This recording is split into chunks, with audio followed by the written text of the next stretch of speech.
All right. Welcome back, listener, to the Forest Brothers podcast. It's your boy Mutsa Chris Don back in the cut with my two brothers, Nkosi and Samson. What up, brothers? Let me start with the brother Nkosi, and then over to the brother Samson. Just say hi to the wonderful listeners out there, and then we can get started with the podcast. Over to you, Mangoro.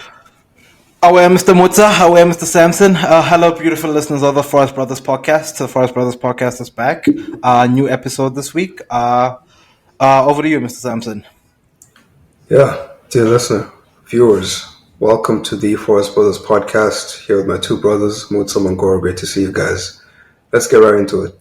Yeah, man. So today, I feel like we just witnessed the official end of an era. The official end of an era. Man City's era is now over, guys. In case you do not know, listener, today Liverpool beat Manchester City 2-0. Honestly, I've never seen Man City look so amateur. Like, it was actually so sad. Like, when I saw the lineup come out and they were like, oh, Haaland's not even on the bench, I was like, hey, this is not going to end well. Because, again, besides Haaland, I don't know where their goals come from. I don't know who, if Oscar Bob was still around, sure, maybe Oscar Bob or Alvarez, but they don't even have those guys right now. Like, so for me, it's like, who's going to be the striker? Like, unless McAtee. And I thought maybe I think if Pep started McAtee in the beginning, maybe something could have happened. I don't know. But he's the only one who I feel like as well, like maybe kind of takes over that striker position a little bit. He seems pretty good on goal. But they didn't really offer anything when it comes to attacking. They had a few shots, but for the most part, I don't know. It was just a really sad viewing. It's been a sad viewing for Man City for the last few weeks anyway. Let's not act like it's been a good change. I mean, I thought maybe it'd be a bit different because they've brought new players, Mamouche, the kid who can't speak English from wherever, Prussia, I don't know where he's from. There's that kid as well. But the Prussia does not exist anymore. Hey man, I just know it's from some magical. I don't know where he's from. And then who else do they even have? But like, yeah, I don't know. I just thought maybe there'll be a bit of especially given the fact that with the Etihad, Pep has not lost to Liverpool at the Etihad since he came. This is the first time that Liverpool has won at the Etihad in a long time. So I was expecting a bit more fight, a bit more grit, but nothing. Absolutely nothing. So anyway, let me say this. Let me ask you boys this. Is this the official Liverpool has won the title? Today, is this the day? Because unfortunately or fortunately, all the teams below them also lost. Arsenal lost. And then, well, obviously Man City lost. Newcastle won. But Nottingham Forest lost. So 11 points clear. Is this it? Do we start congratulating Liverpool? Simple, yes. But just before I get into just the game as a whole, I would like to say that before the beautiful listeners have us, Kuzmanov is from Uzbekistan. So just to make it, just to put it out there, beautiful listeners.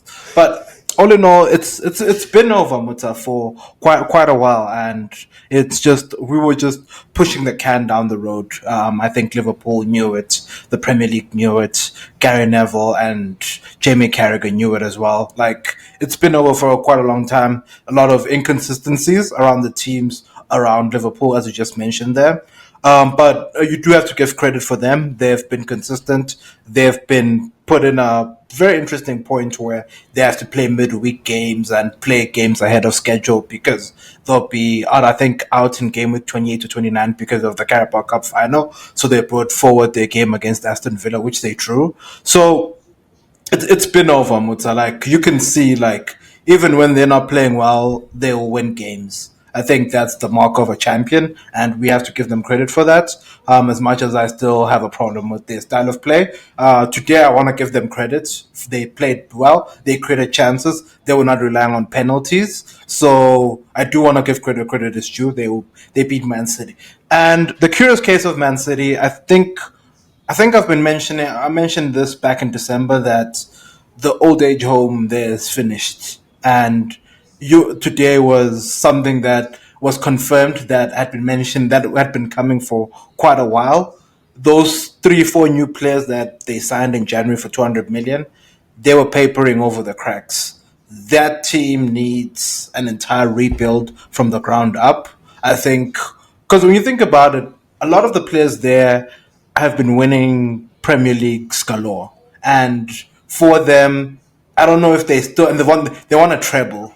Like, how do you top winning a treble? Like, what else would motivate you in world football to win anything else after you've won a treble? Quadruple? But also, who would want to win a Carabao Cup? Who would want to be like won everything plus a Carabao Cup? Just Who to even say- remembers who? Like, let me ask you this: who won the Carabao Cup trophy last season? Don't even remember. Was it United? Okay, fine, you remember. I So thought, no, it was Liverpool, no? Was it Liverpool? it was United. United. It was United because remember how they finished in a lowly position and then they qualified for the Europa League through that. No, they won the FA Cup. Oh, you see, no one even knows. That's the best part. Who won the Carabao? Was Yeah, it you're Liverpool? right. You're I right. think it Yeah, was yeah. Liverpool. Yeah, so like you see, no one actually even remembers that. Yeah, they beat Newcastle. Yeah, it was Liverpool. They beat Newcastle. I remember this because they were quadruple chasing. Oh yeah, and then they won 2 trophies. Oh, on one. Was it one? Yeah, it was one. Interesting times there at Liverpool. But all in all, yeah, I do see. I've been seeing it for quite a while. But then I think that just begs the question, which I'll pass over to you now, Samson, to discuss the game, and also like the wider question that we need to ask ourselves, and the listeners also need to ask themselves, is: has Pep made a mistake over the last couple of years? Because the players were aging, and he had the players in the academy. He had Cole Palmer, he had Romeo Lavia, he had Liam Delap, Morgan Rogers, Brahim Diaz at Real. I don't know if you count Tosin, but he had those players. They were there in the academy. And wouldn't that have been like their best time to transition now and get into their first team? Because now we see him starting to blood in players like McAtee, and over the summer there was talk that this could be the breakout season for someone like Oscar Bob because he had been doing well in preseason, and the fact that they let Alvarez go and Cole Palmer go the previous year, they were now opening the gate for someone like Oscar Bob, and they only signed Savinho. So it just begs the question as to like, has Pep been making mistakes the last couple of transfer windows on trying to push these older players? Because when you ask yourself this whole season, where is Jack Grealish? So that's just my take, Samson. I'll pass it to you, then you can just dissect my question and the game as a whole. Yeah, I think you're onto something there because I'm thinking of James Trafford as well. You look at Edison, you look at his backup.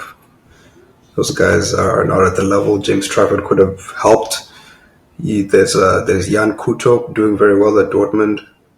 They could use a right back. Try to think of some other names. Pedro Porro. Pedro Porro. Pedro Porro. Yeah, there's all like you can fill an 11. Wait, with the Pedro Porro players. came from City? Yeah, Yeah, was he there did for have a some time. yeah. When? I can't tell you when, but he was one of those players similar to Jan Koto, where like he was at Man City, but for most of the time he was loaned out somewhere. Oh, Jadon Bring him back. Sancho. Jadon Sancho. Wow, Jadon Sancho. Jesus. Like, there's so many players. Like, it's literally a whole 11 of players that Pep has sold and not used, who, are world beaters right now. Morgan Rogers. It's insane, but, that's just how it goes sometimes with some of these managers. As for Man City's season as a whole, Mutsa, you said you haven't seen them this bad before. I mean, we hit them 5-1. I don't know what to tell you. I mean, that looked pretty bad to me, bro. But yeah, Man City, like Mangoro's right, this is the end. Or you both are right. It's the end of an era. And the one thing that stuck out to me that game was the inability to create chances. And it was, I think, I'm not sure how many people are going to remember this game. I think a lot of people remember it as Liverpool won the title today. I'll remember this game as the game where the football left KDB. KDB is finished. Today, you can mark it the 23rd of February. KDB, his career is done. And Gundo. Because my goodness, and Gundo, but you know, But he's been finished for quite some time. Yeah, he was finished at Boston. It was bad today, though. Gundo was disgusting today. I was like, Gundo! Some of the passes he was making, I've never seen him make so many missed passes. I was like, yeah, this brother's done. But yeah, you know, like, the thing about KDB is that, you know, when you see him today, I'm not sure if you guys saw that shot he took with his left foot, where it just went for, it almost looked like it was going like for a throw-in. When I saw that, then I saw him get pushed off the field by McAllister. I was like, "Ish, man, this is sad. Looks like elder abuse, man. Like, he's slow, he's weak, his passes don't connect, he can't shoot. Like, what does he have? You know, like, he's a shell." And in this league, against the big teams, if you can't if you can't progress the ball through the middle, you're going to lose the game more often than not. That's even why Arsenal lost the game yesterday. Odegaard was invisible. And if you just go through the teams, if your 10 is just not at it, you're not going to win games. And Man City, and I put this on Pep as well, because I'm out here talking about Man City needed 10. Let me ask you guys, who is Phil Foden? What does Phil Foden do? I thought this guy was the second coming, you know, of KDB. You know, he's being mentored by Silva, he's being mentored by KDB. You guys better watch out for this guy. We're here, bro. We're here. Where is he? You know, he gets to pick which position he plays because everyone's so garbage. Does he want to play on the right? He can play on the right. Does he want to play on the left? He can play on the left. Haaland was even gone today. He played up top. He can play in the 10 because KDB is terrible most of the time. He stinks it up everywhere. So, you know, you have to put that on Pep. Like, Pep, you know, he might just be a checkbook manager, because Foden, I was told, was the talent of the generation. He was this generation's Rooney, right? He was that level of talent. He was elite.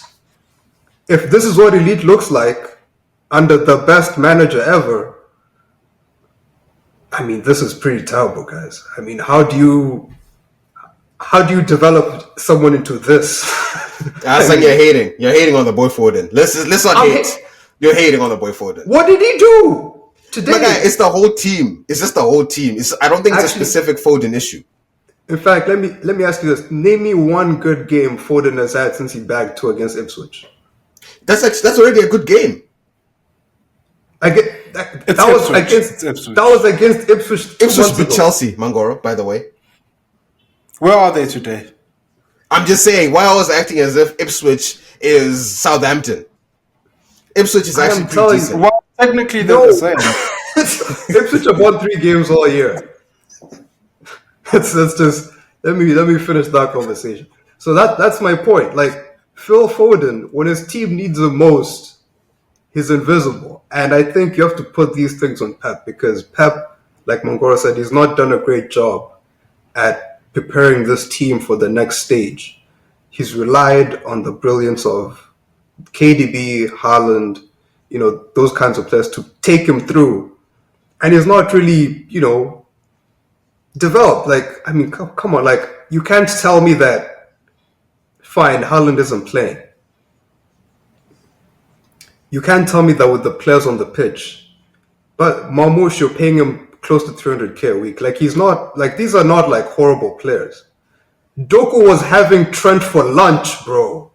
Doku, the man who apparently can't dribble past someone unless they're over 30. That Doku was having the game of his season. His best game this season. He was killing Trent.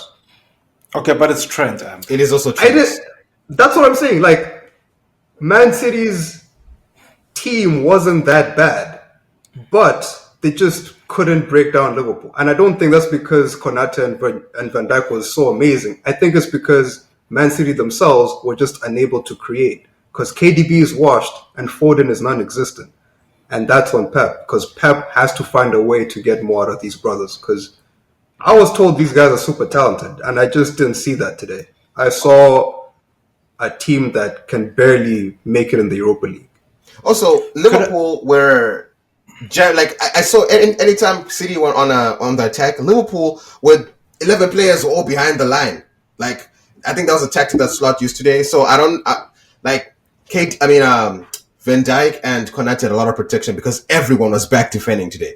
Like everyone was back there. Like I've never seen Liverpool so conservative. Their whole plan today was we defend, we get the ball, we just counter, like just pass it forward and we'll figure it out up there. Like so, I think there's also that where like I've never seen Liverpool so defensive. Like all the whole team. But anyway, Mangoro, you're saying something.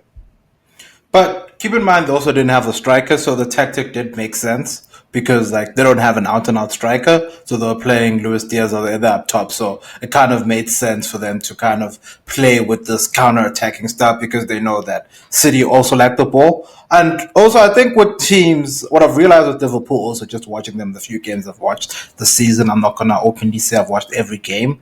And these other games where Liverpool kind of feel like they'll be challenged, they're happy to play on the counter because they have the runners in Diaz, Salah, Soboslai, and Gakpo. So they're happy to sit back and then soak up the pressure and then break or play that ball in behind like the left back and the center back. Like where Salah was running today because he was having a good time there. But just on KDB, yeah, KDB is finished, man. Like it's 66 minutes. They're taking you out as the talisman from last season.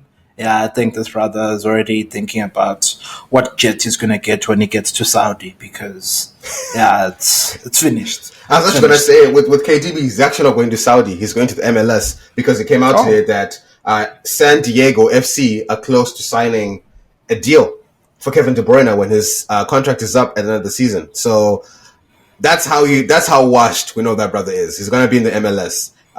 Hopefully he feels like home. And instead of going to like Bo Miami, he's going to San Diego FC. I don't know any other star who's at San Diego FC, but maybe you guys know since you watch MLS. I don't know anything about MLS. I do not watch MLS, but as someone who's been to San Diego, fortunately enough, it's a beautiful place. I'll definitely move there. It's in California, man. Who would say no to California? Like it's all there. But San Diego is a beautiful place. But just going back to Foden, I think something I do want to mention real quick is one thing. We also need context. One thing we're forgetting about Foden, he is the reigning Premier League player of the season. The reigning from last season. He won it. Cole Palmer was young player of the season.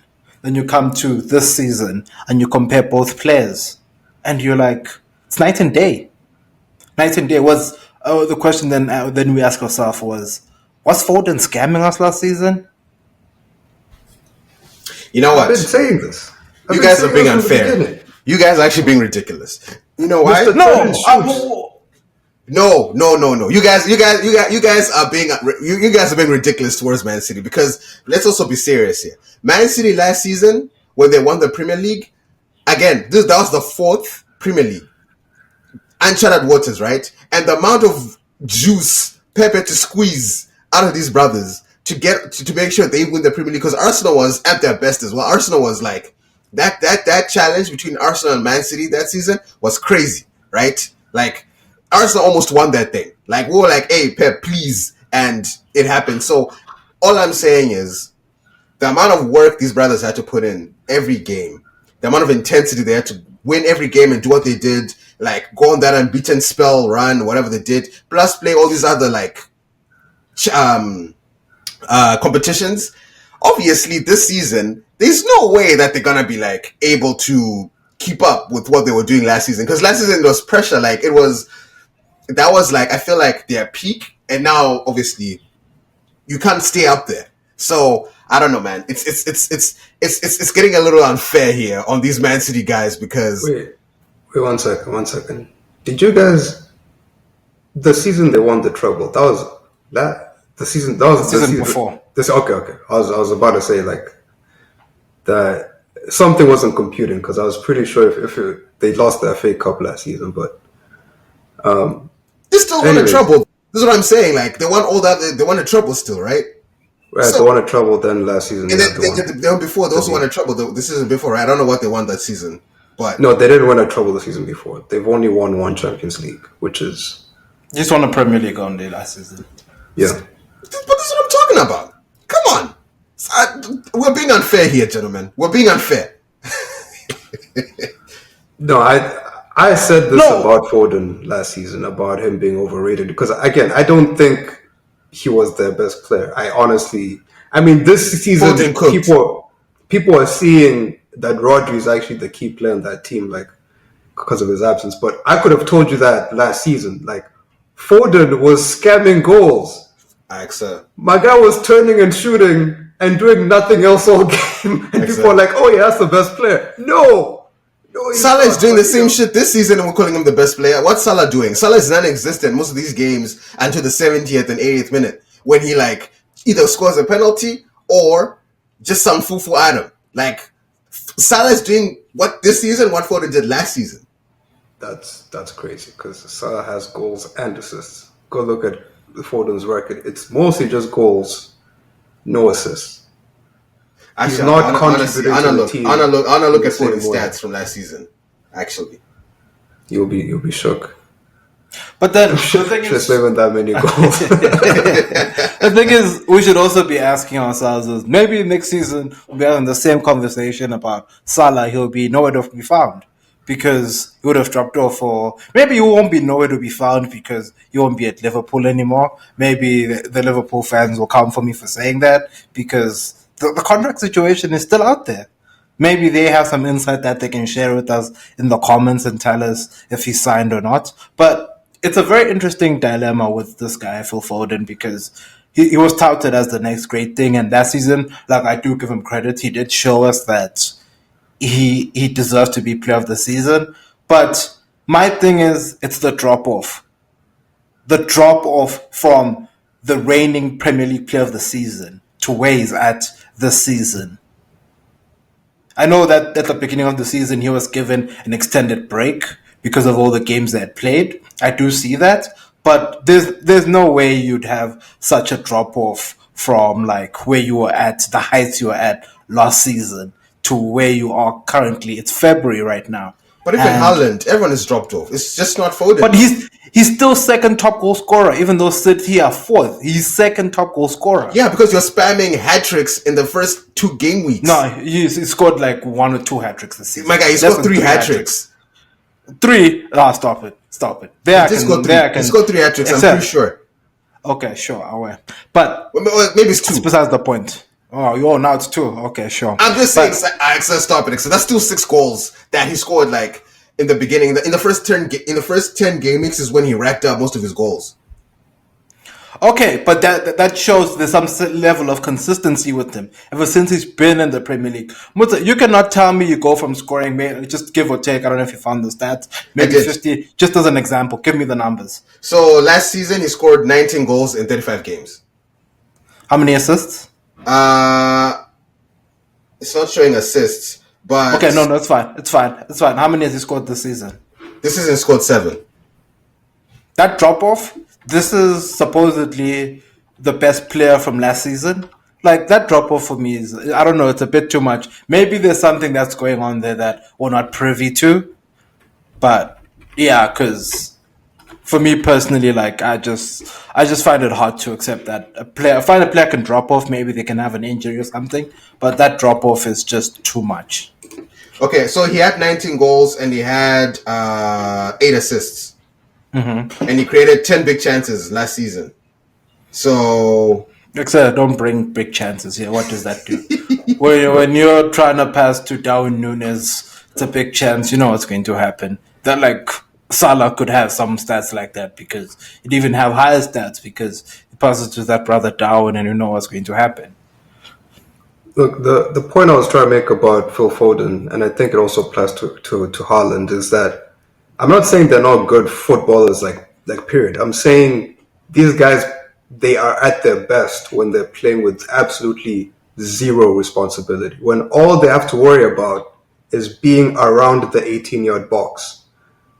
Now, that's not going to be every season. Last season they could do it because they have the best team in the league. You have Rodri, who's stopping every counter attack. You're controlling games. You're living in the other team's box, and you're controlling counter attack. So the ball is just staying there in the opposition box.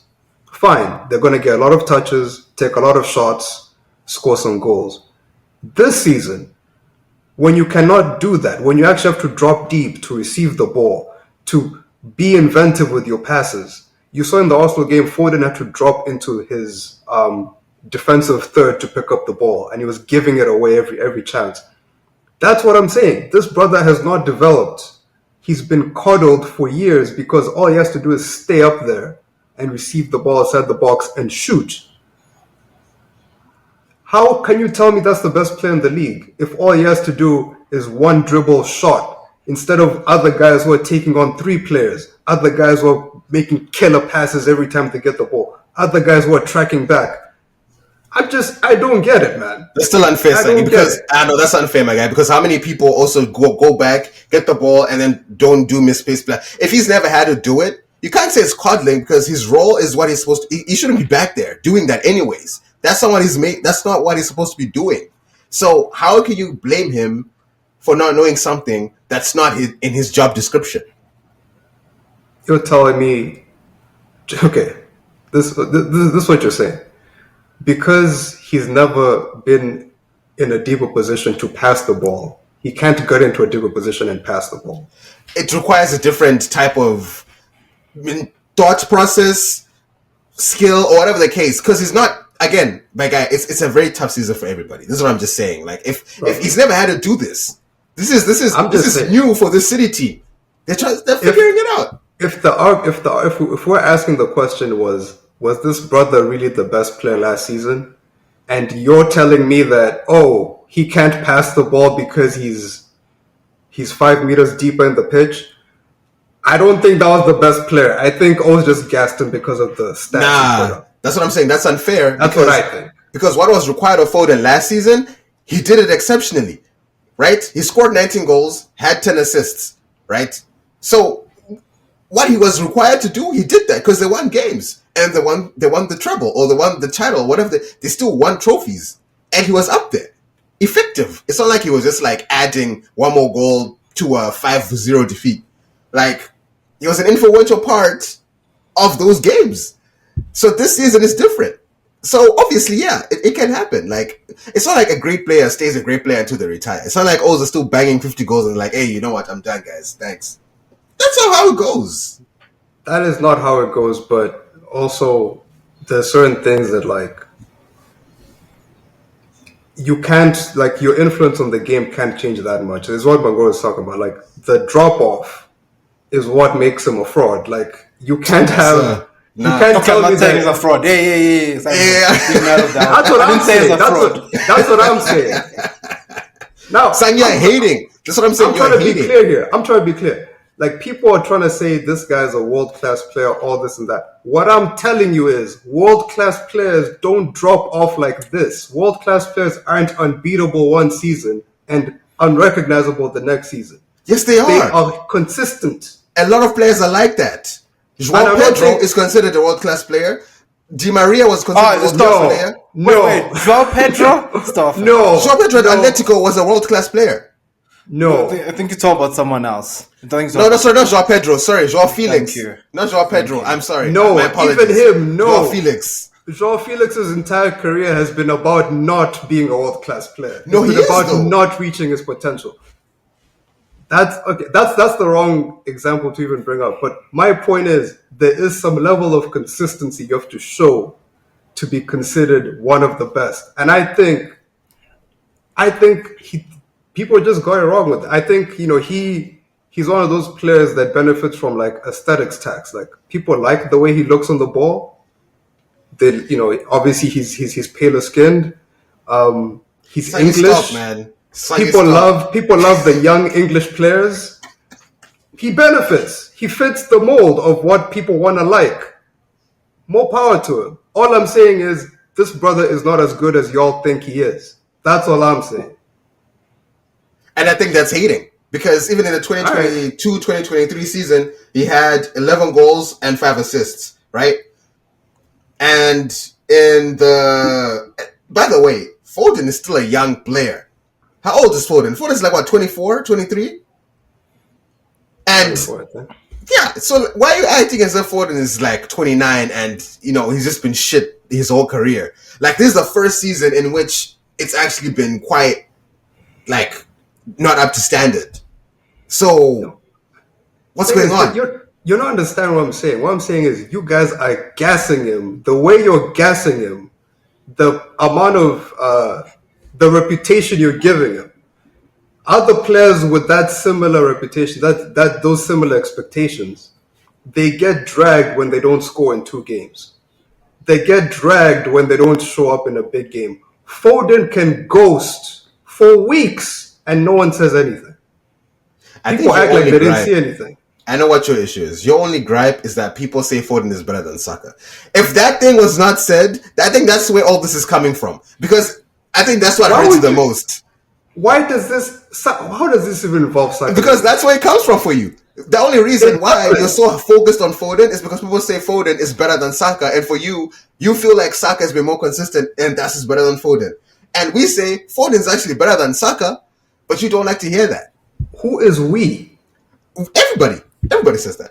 Look, I don't have to, do the Saka Foden debate because that's where it comes from for you, though. That's where your Foden hate comes from. I don't have to make that argument because everyone saw the Euros, and the Euros can just speak for themselves. Like everyone saw. Stop it. Who was better? You saw the Euros. Who cares about the Euros? It was the big moment of the summer. So what Euros? You saw what he did versus Saka in the Euros. Come on, man. Like they were on the same team, and one guy was like, "You know what? We're not gonna play you because you don't do anything for us. We're gonna play this other guy." My guy, stop. That makes my argument. Stop. There's so many people who play in the Euros who play like shit but play good domestically. There's so many people who do shit domestically who could do well in the Euros. Euros don't mean anything. They don't. I'm just okay.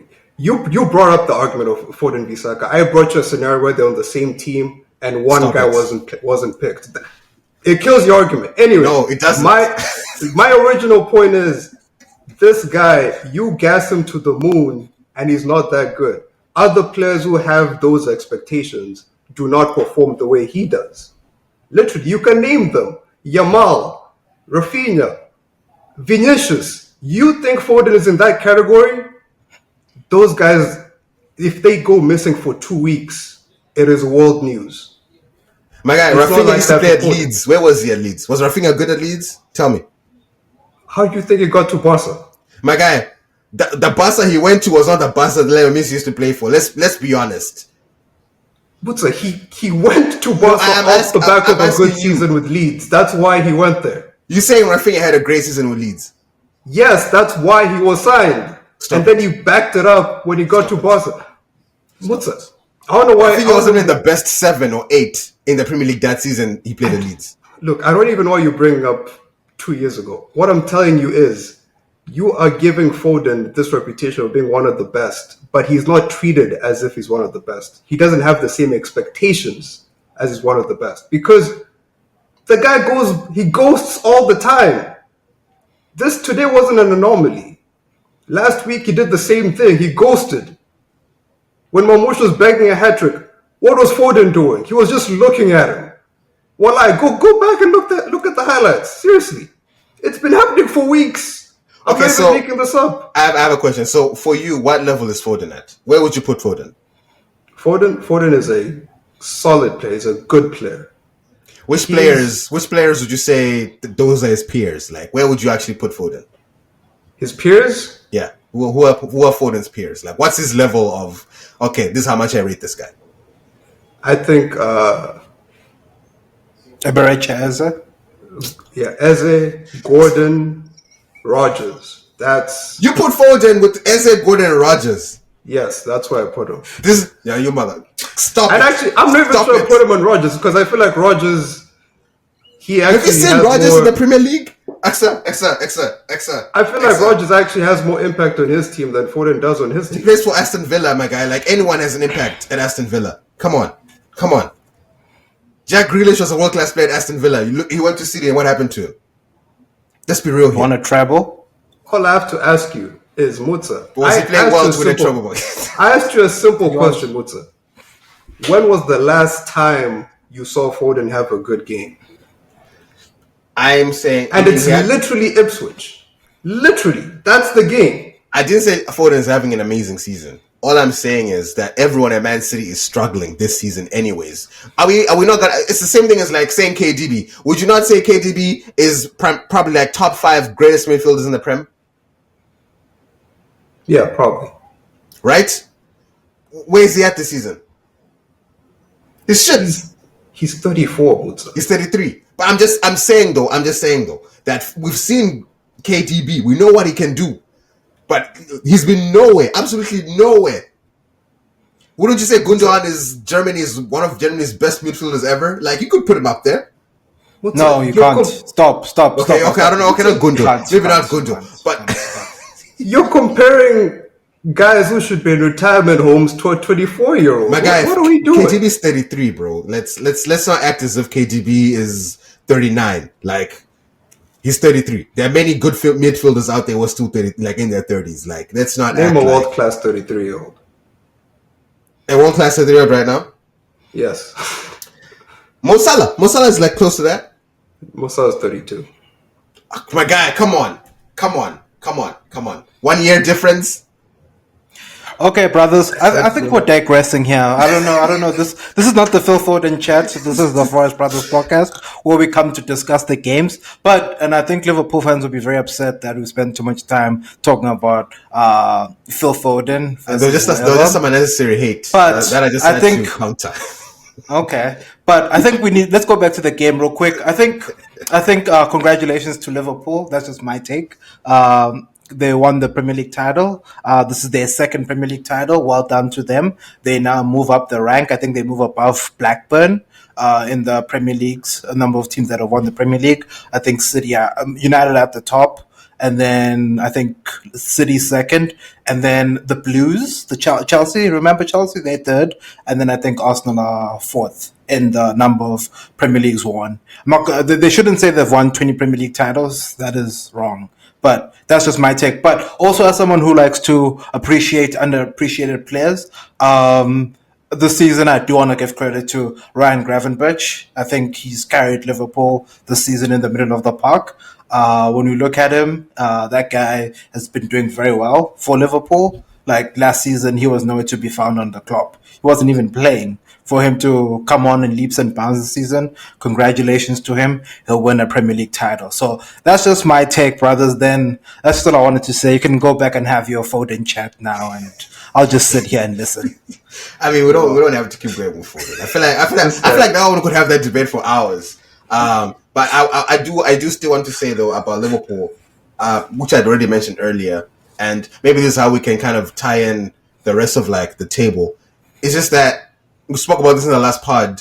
They've just had so much help in so many other areas. They've had the least number of injuries compared to all the other top sides. They've had PGMOL, waking up in bed with them.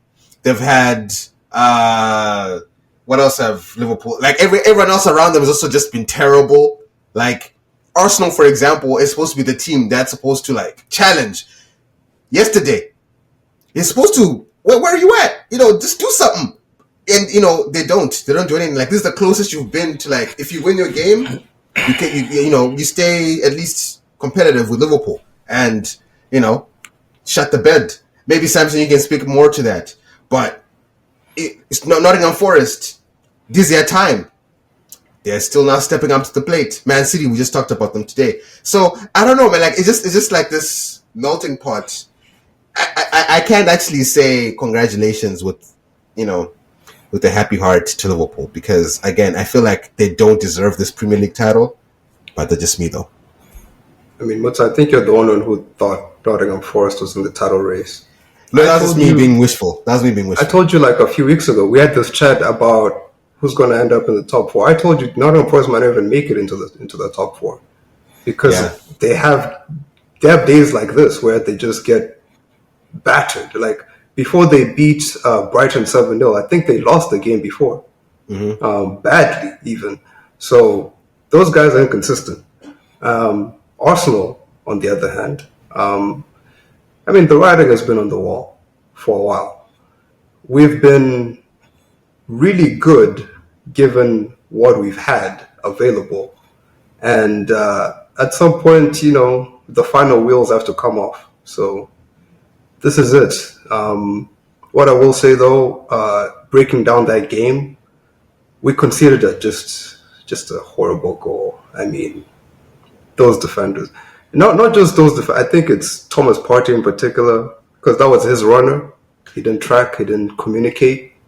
I know Magora is someone who played in both the goalkeepers union and the defenders union. You would know this, that if you are marking someone and they go beyond you, you should at least be running after them. Or if you think you can't make them, you should shout and say, "Hey, that's my guy over there. He's behind you." My guy just stopped running and kept quiet. And Gabriel and Saliba, like, what's he doing here? I thought the Lion had him, but yeah, it is what it is. Chance creation, we were just so horrible, and I think this is more of an Arteta problem than anything. Odegaard was horrible. Yeah, I mean, I'll get to him. Don't worry. The build-up play is pretty horrible because Arteta hasn't quite figured out how to stop teams that play with this like aggressive low block. So what some teams are figuring out is if you play a back five and you aggressively press Arsenal in the middle, it's going to make it very difficult for us to build up. In fact, almost without fail, we're going to go wide and then we're going to try put crosses in. The thing about a back five is you have to get the central defenders to come out. That's the only way you create chances. Because crosses are just not going to cut it. All those defenders and defensive midfielders, they're just standing there. They're waiting for the ball. They're all bigger and taller and stronger than you. You have to beat them by moving them around. And if you're just playing crosses all game, it's not going to work. And what Arteta has needed to do is build up differently. We have the personnel to do it. I don't know why he hasn't figured this out yet. We have center backs who can play in wide positions, who can carry the ball. That's what you need to do. You have to move to a back three and put 2 10s who can attack that back three. He didn't do it. He tried to do it in the second half with Zinchenko, but by then it was too late. And then you have Odegaard, our captain, who's a joke of a captain. I mean, what he did yesterday, man. I'm not sure if you guys have seen this clip, but there's this clip of Trossard on the counter-attack. He's running with the ball down the left side. A huge gap opens in the middle. This man runs away. He runs like he runs. He goes to the other side. I saw him. I swear to God. Remember we were talking about sometimes some people just need to get flogged. This is one of those times, bro. You need to whip out the belt and just... Because what the hell, man? How in your head does that make sense? How? So, yeah, I have no words for that. I have absolutely no words. Could we touch on the red cards? They're back. What's going on there with those red cards? Five red cards this season is nuts, by the way. I mean, the red cards are being made into a bigger story than it should be, in my opinion, because a few of those red cards were fraudulent. A few of those red cards were gifts from the PGML directly. And I can go through them. Rice, never see a decision like that again. Saliba, he had made a decision, right? The ref had given a card already. Decision done. VAR overturned that one. They're not supposed to do that. Which other one do we have? So you're saying the Skelly one was wrong this past weekend? No, the scale one was right. That was the right decision. That was obviously a red card. But they did overturn it because they gave him a yellow card, then they overturned it to a red. I'm saying the Bournemouth one. this one deserved to be overturned because that should have been a straight red, in the beginning, anyways. And that's something they do. They can overturn a decision if what's this? If they're Clear and investigating if obvious. something should be a red. Yeah, clear and obvious if it's supposed to be a red.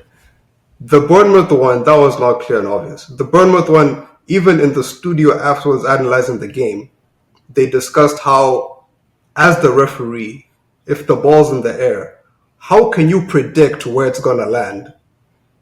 Because that's what they had to do. The player wasn't near the ball. The ball was still in the air. It was going to land somewhere in the front. And they had to predict where the ball is going to land and make a decision. If you have to predict things, that's not clear and obvious by definition. I mean, right? This was clear and obvious because the ball's right there. So, yeah, we have about 3 fraudulent red cards, 2 of them that we deserved. So it's a non-story. It's a story because it's Arsenal. But also, I mean, it's not like those red cards come out of nowhere, though, right? It's that position that's a Saliba one. It was a counterattack. That was still Arsenal's fault to even have been in that position. And I feel like even with Miles Lewis Skelly, I don't know if someone is sitting that brother down because in your first team season, you're playing, you already have 2 red cards. I mean, the other one got overturned, right? Like, did they turn that one against Wolves? I don't remember if they. They overturned but it. point being that he's finding himself in these positions where this is his second red card in a matter of like a month, and it's like, my brother, yes, you're too young to be doing this. I don't know if you have an issue with this. I mean, you can't just say it's unfair treatment, but there's also things that he's doing. I don't think it's unfair treatment. I don't think he's doing anything out of the ordinary. If you're going to talk about Miles Lewis Skelly's red card he got, you should ask about the pass he received. Because he got a pass that was, a pass back, and he had to control it, and he got robbed, and then he made a decision. That is not on him.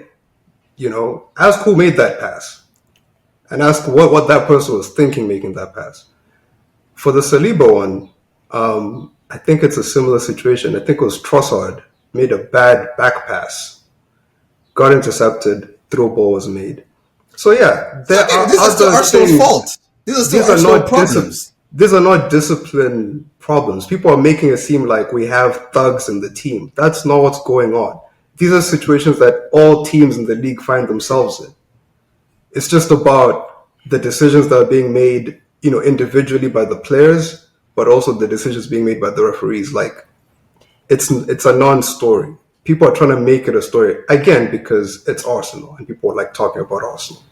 No, the team has 5 red cards, my guy. Mangoro, as someone who's maybe a bit more neutral, because you know me, I'm an Arsenal hater to the core. Maybe you can tell me, like, does it seem like it's everyone against the world, the whole world's against Arsenal, or does Arsenal actually deserve these red cards and they should actually like look inward and be like, hey, what are we doing? Or is Miles Lewis Skelly someone who deserves a talking to, like, hey, my boy, even if you receive a bad pass, just kick it out. Like, you don't have to make that kind of tackle. Like, it's fine. You don't have to do that. I don't know, but as a neutral guy, what do you think?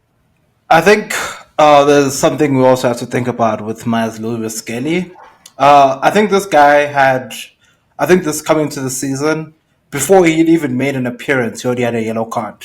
I don't know if you all remember that game where he got booked on the bench. He did. So him having 2 red cards at this point really doesn't surprise me as much. That's my take on him.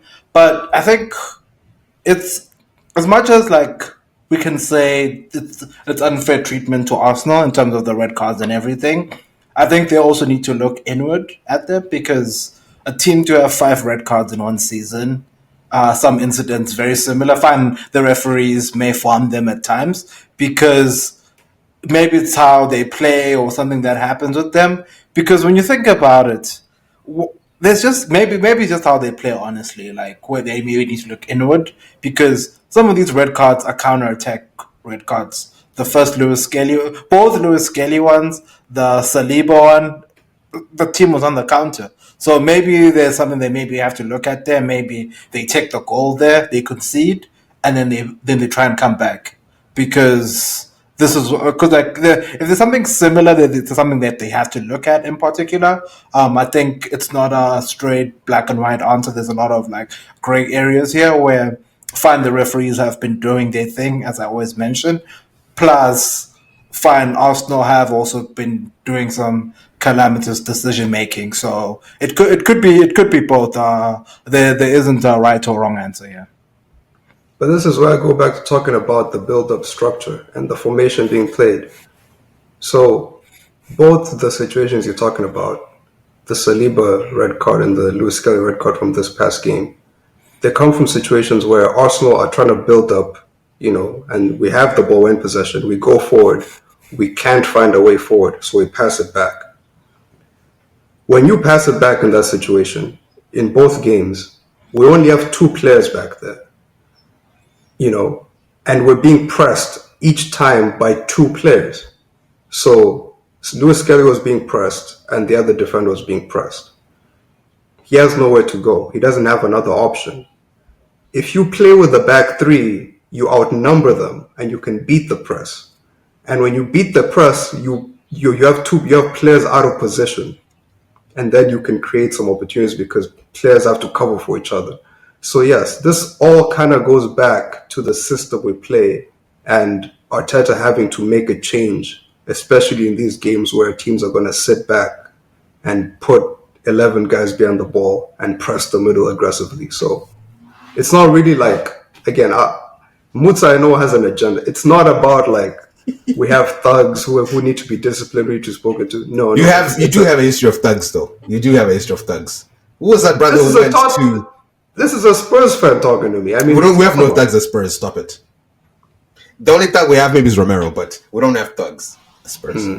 Yeah, we don't have thugs. I'll say though, like, given what you're talking about, do you think Arteta even like actually has the capabilities to make the changes that you're saying you should make? Because again, this is something that's been.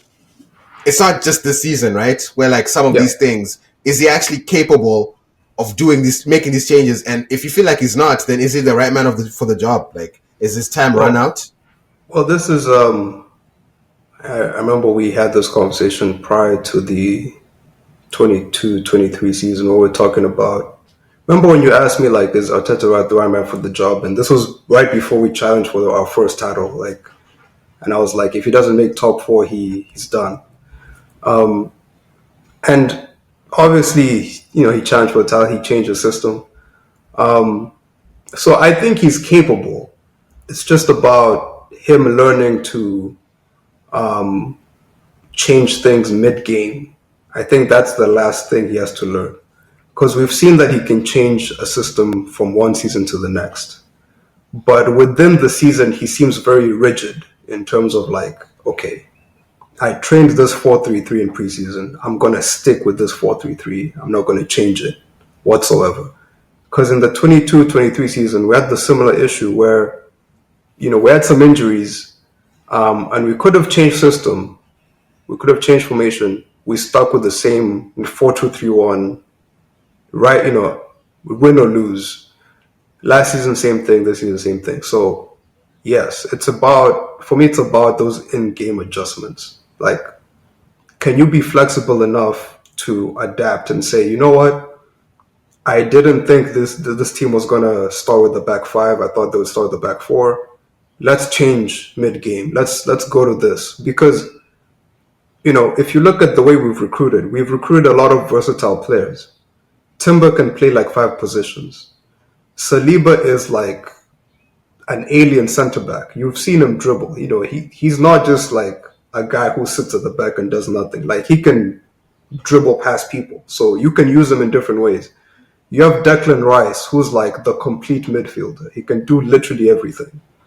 Right? You have Bukayo Saka, who's also just an alien. Like, you have these guys who can do so many things. You can adapt. You can adjust mid-game.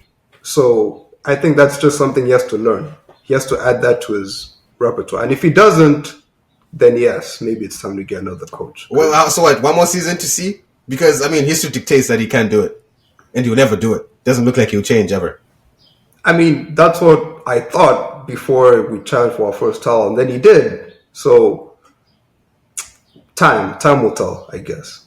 But also the thing that's kind of saving him right now is that personnel-wise, our board hasn't been the best,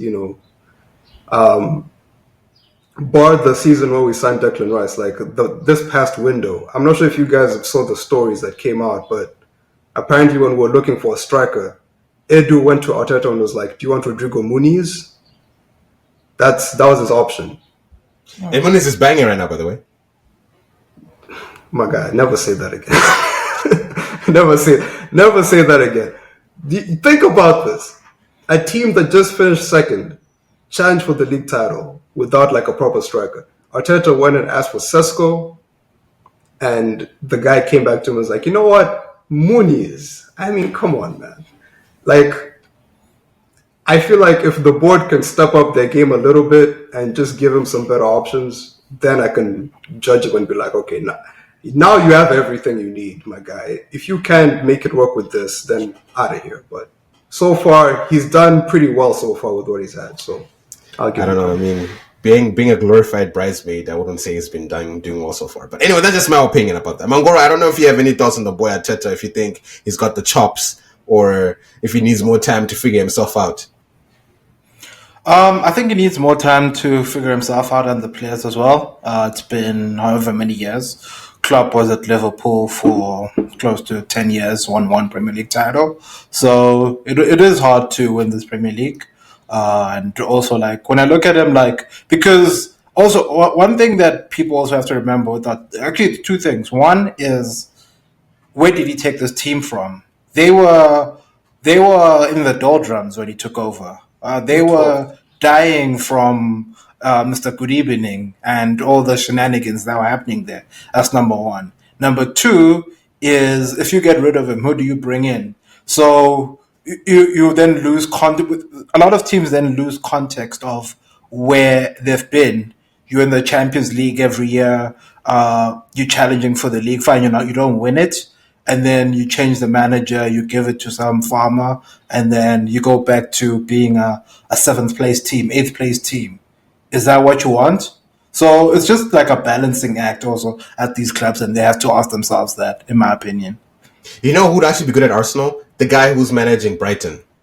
So you see that. No. What? That guy, you know what? I actually feel like he would do really well at Arsenal. I actually feel like he would. That brother would cook. No. That brother lost 7-0. 7. He's also 31. He's also 31. But he's a good guy. I feel like that's a guy right there who I feel like has the chops. Look what he's doing with Brighton this season. Oh, yeah, I mean, I don't know. Remember Graham Potter? Yeah. Yeah, take him at Spurs, man. He might be good. You see, because also, I like the point Mangoro brought up about, you're in Champions Leagues, you're every year you're in the top four, you're competing, because that should remind you, Mutsa, of where Spurs were when Poch got fired. It was the same sort of position. You were in the Champions League every year. You'd actually got to a Champions League final. You're among the top. You're not challenging yet, but you're almost there. Change the manager, and then look what happened. So I think there is value in sticking this out for a few more seasons. Hey, I mean, long may Arsenal keep being second. I don't hate it. I don't hate it at all. So if that's what it is, then hey, so be it. But anyway, I feel like we've covered quite a bit in this episode. I guess it was just tying a bow tie on Liverpool's fraudulent Premier League title, but I guess they deserve it. I guess I can't even say that with a straight. I don't know if they deserve it or not, but they've been very, very lucky, and one can say it's been a very scripted season. One thing I will say, this is probably the worst season of Premier League. Would you guys agree with that? Like, it's just been a bad season overall. Just teams injuries, referees, players getting injured, and like, I don't know. I just feel like it's just been a very terrible like output from the Premier League. Is that just a me thing? I don't know. I mean, I think injuries wise, you might have a point, but I think it's still been pretty entertaining. I have no comment. I'll let the Liverpool fans let us know what they think. For me personally, I don't know. I just enjoy watching football. I don't know if it's been terrible. Liverpool fans will let you know if it's been terrible or it's been the greatest season of their lives. So No, I'm we'll not. let I'm the saying Liverpool overall. I'm fans. not saying for one particular team. I'm just saying in general, just like as an overall. Like, how are we saying that Liverpool have won the league and it's February? Like, come on. It's where's the like? Okay, yeah, it's kind of close. It's like a three-horse race. It's two-horse race. There's nothing like Liverpool. Come on, I don't know. As To I be said, fair, no comment on my side. for some of those Man City trophies, titles, they were being crowned in February as well. It's not every year Liverpool had them at the necks or Arsenal had them at the neck. That some years where they just walked to the title. So I don't take that into consideration. What I take into consideration is just the competition in the league, and I think the competition in the league is in a very good place because if you look at I think the top 10, 10 through is it I think 10 through like fourth or something, the points difference is like 3 or 4. Like it's very tight, and there's a lot of good teams. There's so much competition. You get a lot of great goals being scored every week. For example, like the goal that Mitoma scored last week. I don't think I've seen a goal like that in a while. So yeah, I think the league is in a great place entertainment wise. Yeah, you know what? Maybe I can retract because again, I guess you are. I think maybe now we're getting into a new era of the Premier League where like it's not just Arsenal, United, Liverpool, City. Like, oh, these guys, it's just a given. Chelsea's is just a given. I feel like maybe now other teams have also like, like now we're seeing the Bournemouths, the Nottingham Forests, the Brightons, teams just different Brentfords, like just maybe a bit more. And like now we're seeing the older teams, Tottenham, United, even Everton at some point. So it's just maybe like yeah. So maybe yeah. I guess maybe we're just getting into a new era of like as you're saying like the difference between a bunch of these teams. I just hope But that then yeah. But then one person would say to you, Muta, the former team you used to support and the current team you used to support are both sitting in the bottom half of the table. Maybe that's what's informing your opinion on this being the worst Premier League season ever.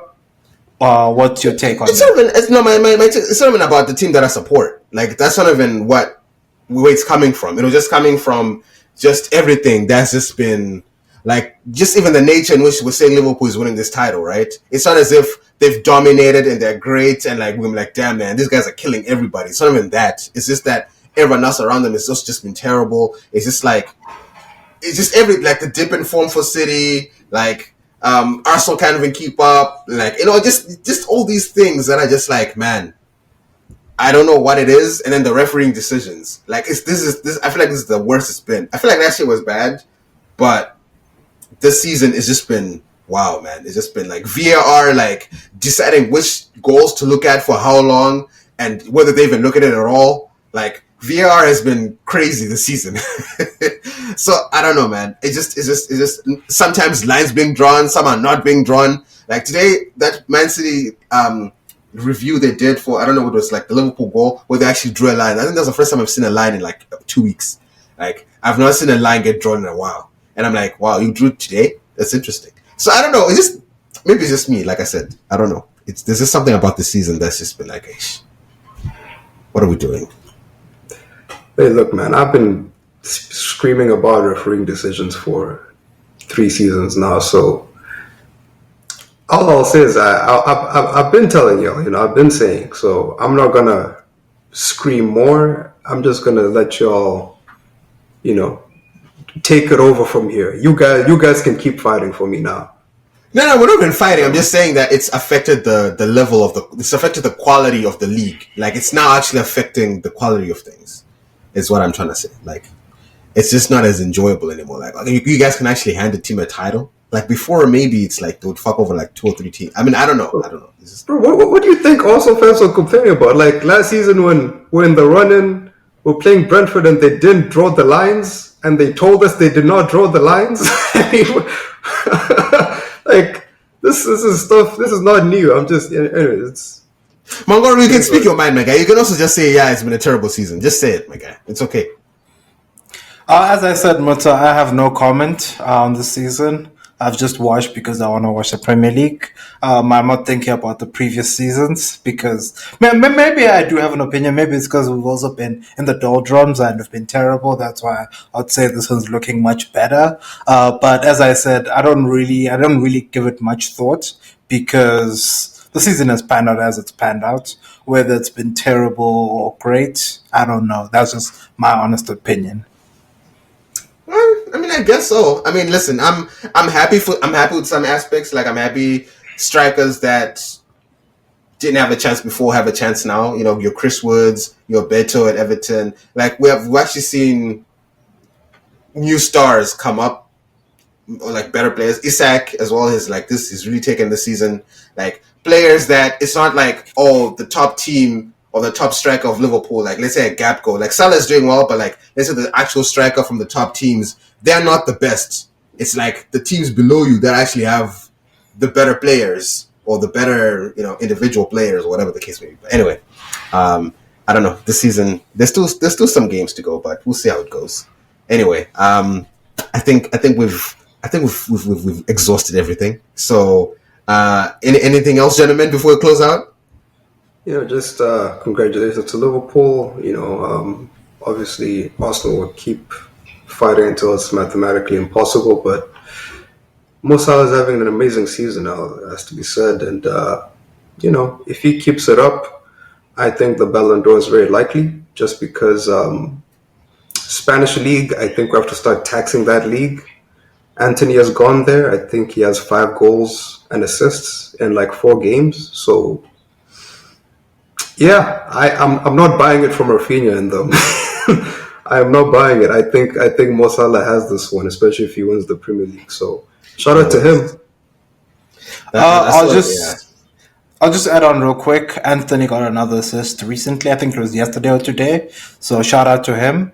But just to second what Samson said, there, congratulations to Liverpool. They've won the Premier League title.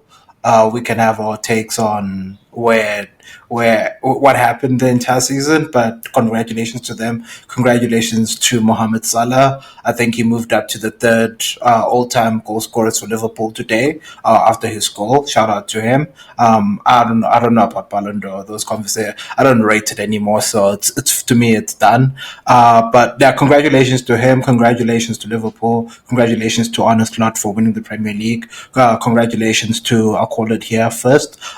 Congratulations to Mohamed Salah for winning Premier League's Player of the Season and Football Writers Players Player of the Year. Yes, sir. I mean, if Liverpool do win one, if they win more than the Premier League, let's say if they win 2 trophies and he actually does have the best goals and assists, whatever, I can maybe see a Ballon d'Or. Like if Liverpool win the Champions League, for example, and the Prem, sure. But if it's just the Prem, actually, wait, no. You man was saying Foden for Ballon d'Or, like Foden won a treble off the Player of the Season award. You know what I mean? Come on now. No, but Foden won a treble That season? Didn't he win a treble that season?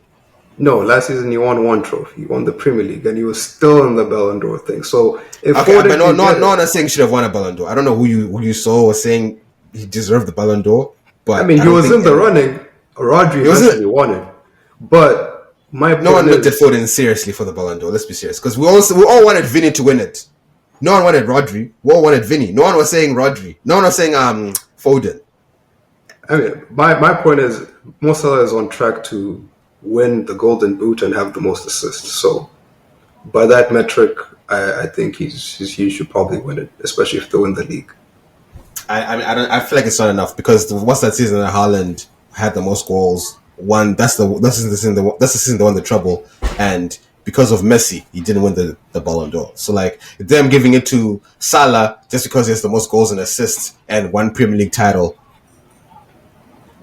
that'll be a crazy decision for me. Like that'll be again, but as Mangoro said, I don't rate that Ballon d'Or anyway. They've probably decided who they want to give it to anyway. It doesn't matter what they're gonna do. So I'm not sure who else is in the running this season so far. I don't know, but anyway, Well, I feel like that's a conversation for another day. I feel like we should have that one towards the end of the season when things are more clearer. Like, okay, Liverpool have won 2 trophies. Like, yeah, for sure, it's Salah. I don't know. But listener, we appreciate you taking the time. It's a bit of a longer episode, but it's been a while since we've done these. I missed long episodes. I can't even lie. I kind of missed them. Anyway, with that, listener, thank you so much, and we'll catch you on the next one. Peace out.